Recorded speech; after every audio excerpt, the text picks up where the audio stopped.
Good morning and welcome to the new edition of Dr. Lamba's Awakening Call. In India, Pakistan, and most of the Muslim countries, there is a certain issue that causes cultural upheaval, political polemics, and is in fact a clear symptom of oppression of women. And that is the so-called triple divorce, locally called triple talaq. In Muslim system, a man can divorce a woman by saying the word talaq 3 times. Talaq is divorce, as I said earlier. He has to repeat this word 3 times and the marriage stands dissolved. And he's not supposed to pay any alimony after that. There is a set system of payment called haq meher, which is paid to the women, and she's left in lurch. This is a clear violation of the rights of women and is in fact, as I said earlier, a clear exploitation and a negation of the concept of gender equality. Women doesn't have this right to say triple talaq. Only men have the right. And do you know another thing? This triple talaq can be amended provided the woman who has been divorced marries again, has sexual relations with a new husband, and then that new husband gives the talaq. This concept is called halala. And there have been instances where a male has divorced his wife, and after the divorce, the wife married the brother, the uncle, and many times the father of the boy, spent a night with him. And after one night, the new husband gives a divorce so that the first husband can marry her. What a travesty of the rights of the women. And yet, this has been accepted by the vast majority of people. Luckily, many countries which are enlightened, like Turkey, have banned it. They say under no circumstance this can be permitted.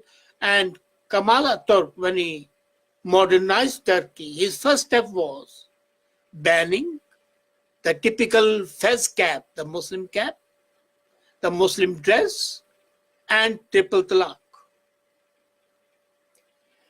And India started to ban it. The Supreme Court declared it to be a crime, a violation of women's rights, and directed the federal government to take steps.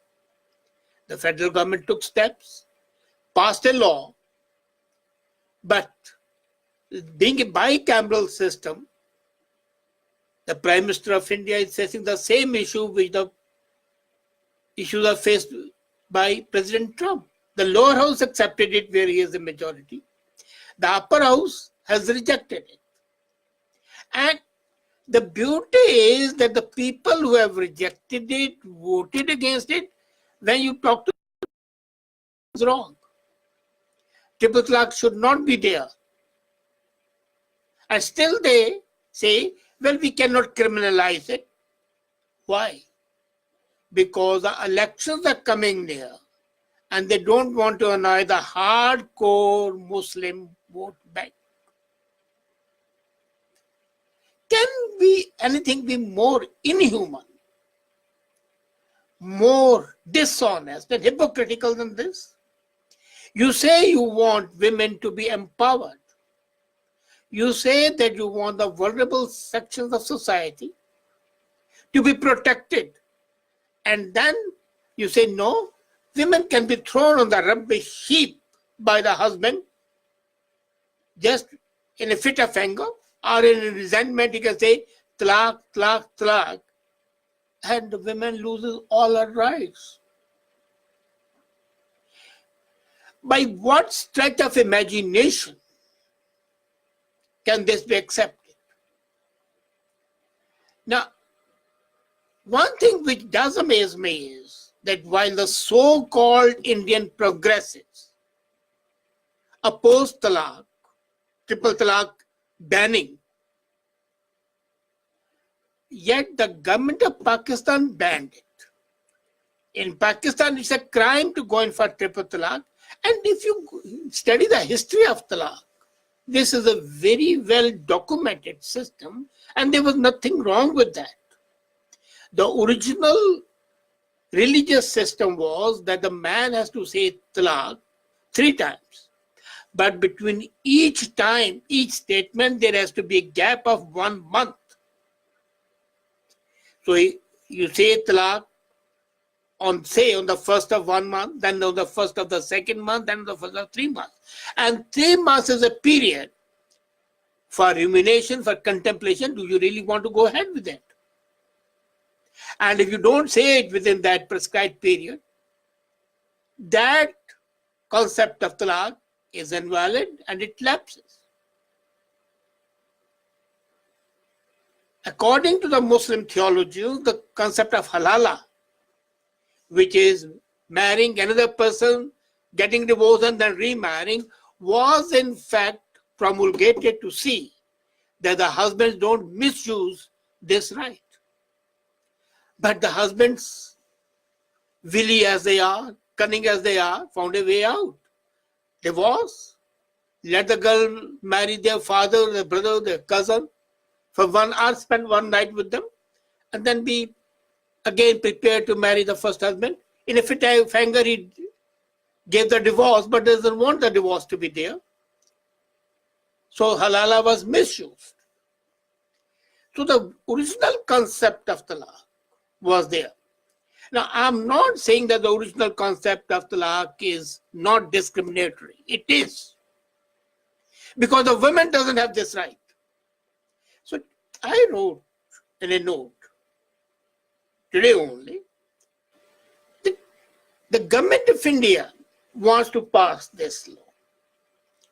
Why doesn't it go a step forward and say, okay, says the fundamentalists and die-hard conservative Muslims don't want to let go of the right of the talaq. And the opposition parties are out to garner their votes. So let's amend that system of triple talaq, and both parties have a right to triple talaq. If husband has a right to say triple talaq, the wife has the same right. After all, there should be no discrimination on the basis of sex. And the moment this is done, you can be sure there'll be demonstrations, agitations, and everything. But why not? This would definitely ensure some equity. And not only the triple talaq should be banned, as a matter of fact, now, coming seriously, A, both parties should have it. B, the asset should be decided not on the basis of the haq meher, but as per the law of alimony. The money to be given to the wife to sustain and live comfortably should be applicable to the women divorced under the Muslim personal law. Now, the tragedy is, in India I'm talking about, that both aspects, the government and the opposition, are using this exploitation of women for their nefarious political ends. The government by banning talaq and making it a crime is trying to curry favor of the Muslim women so that they give votes in favor of the government as and when the elections take place after a few months. The elections are to take place in the middle of the year. So the government will be able to go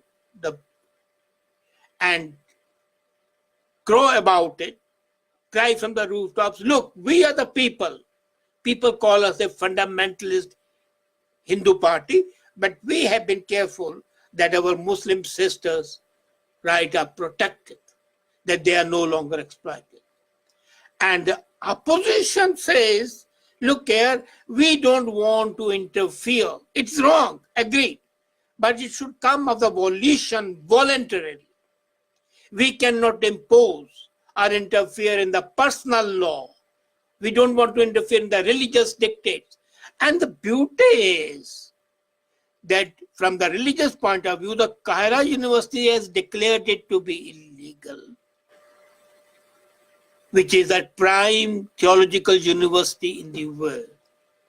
In Pakistan, which we call it is a Muslim country and a conservative country, where blasphemy laws, the infamous blasphemy laws are in part, has banned it, but Indians are not doing it only because they want to satisfy a certain vote bank.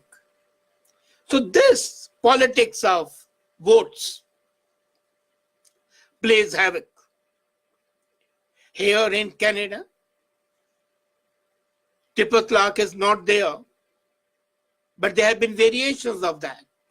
You remember that murder of the two young women in Montreal, where a man had two wives, both living with him, but one wife he was showing as his cousin.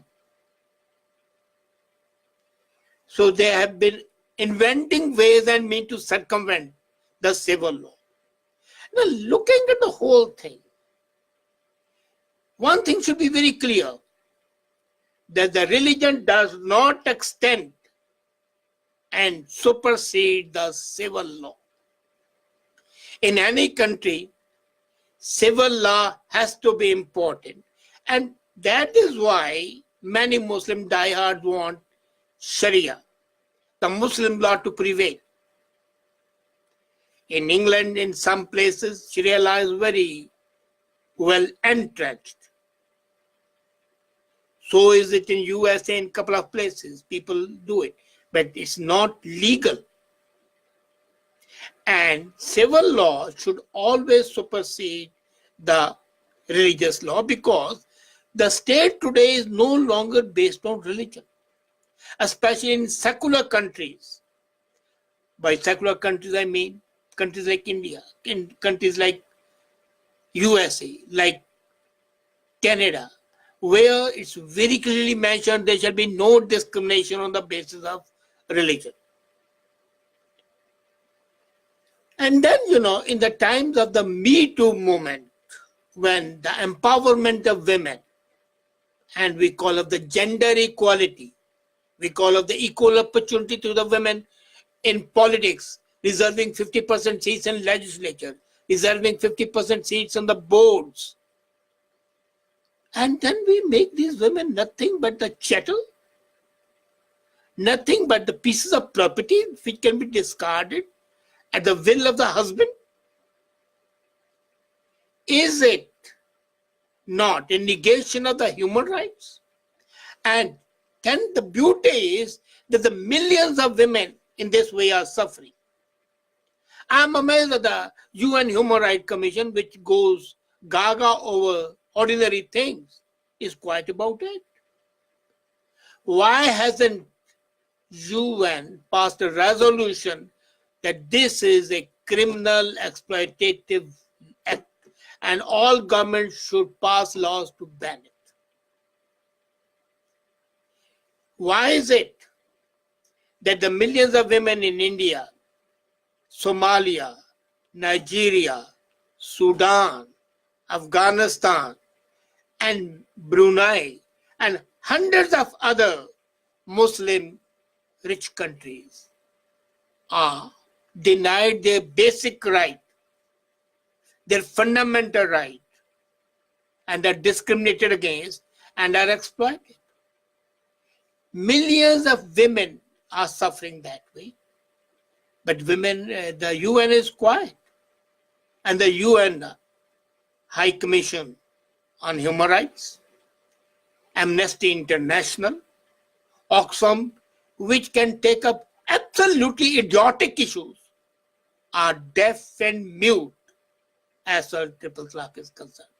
The conundrum of this concept of triple divorce is not acceptable and must not be tolerated. And as a matter of fact, the people who support it, even they should be guilty and deemed guilty of being accessories of abetting a crime. And what prohibits Government of India from passing an ordinance, which is the right of the government, and the president can sign it, that the law would be valid. And you know it, after 6 months, the election would have taken place, and nobody will oppose it because the next election will be due after 5 years. There has to be a will to do it. Would the governments ever rise up above the petty vote-catching tactics and look to the real issues? That would be the saving grace. Would UNO live up to its ideals? Would women organizations and the so-called NGOs, the so-called self-assumed protectors of people, rise up to the occasion? I dare them do it. Thank you.